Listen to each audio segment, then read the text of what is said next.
Good afternoon. I want to thank Prime Minister Reinfeldt, Lena Bosner Karosi, and Rabbi Raoul for welcoming me here to the Great Synagogue, the heart of the Jewish community here in Stockholm. This evening is the first night of the Jewish high holidays, Rosh Hashanah. And for our Jewish friends, it's a time of joy and celebration, to give thanks for our blessings and to look ahead to the coming year. So to all our Jewish friends here in Sweden, in the United States, and around the world, especially in Israel, I want to wish you and your families a sweet and happy New Year. Shana Tova. Days such as this are a time of reflection, an occasion to consider not just our relationship with God, but our relationship with each other as human beings. We're reminded of our basic obligations, to recognize ourselves and each other, to treat one another with compassion, to reach out to the less fortunate among us, to do our part to help repair our world. These values are at the heart of the great partnership between Sweden and the United States, and these values define the life of the man we remember today, Raoul Wallenberg. Now, last year we marked the 100th anniversary of Wallenberg's birth. I was proud to send my greetings to your ceremony here in Stockholm. Today we're honored to be joined by those who loved him and whose lives he touched. Members of the Wallenberg family, including his half-sister Nina, and the family of his late half-brother Guy, Wallenberg's colleague, Gabriela Casillas, and some of the countless men and women whom Wallenberg saved from the Holocaust. We just had a wonderful visit together. They showed me some incredible artifacts, some of the Swedish passports Wallenberg used to protect Jews in Budapest. I saw his diary, his own passport, including a picture of him as he was and as he will always remain, young and determined and full of energy and an enormous heart.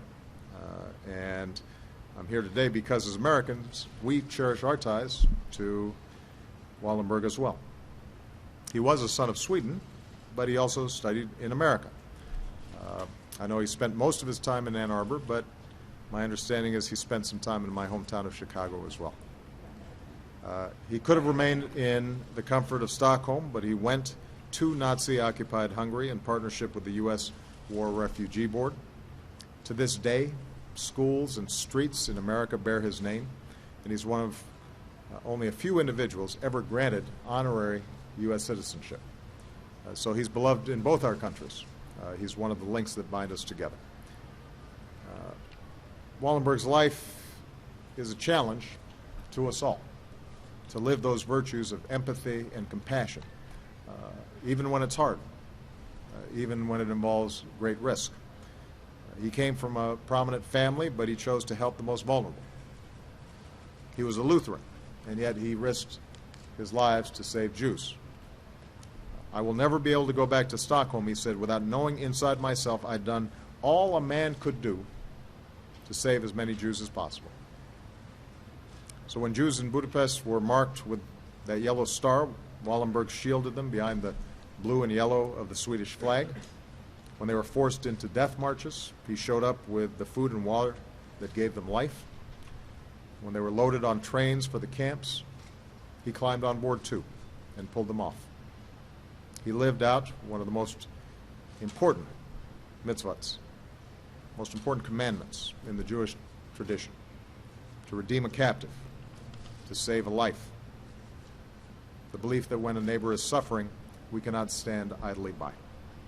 And because he refused to stand by, Wallenberg reminds us of our power when we choose not simply to bear witness, but also to act. The tens of thousands he saved from the camps, the estimated 100,000 Jews of Budapest who survived the war in no small measure because of this man and those like Gabriela who risked their lives as well. It also calls to mind the compassion of Swedes who helped to rescue so many Jews from Denmark 70 years ago this year.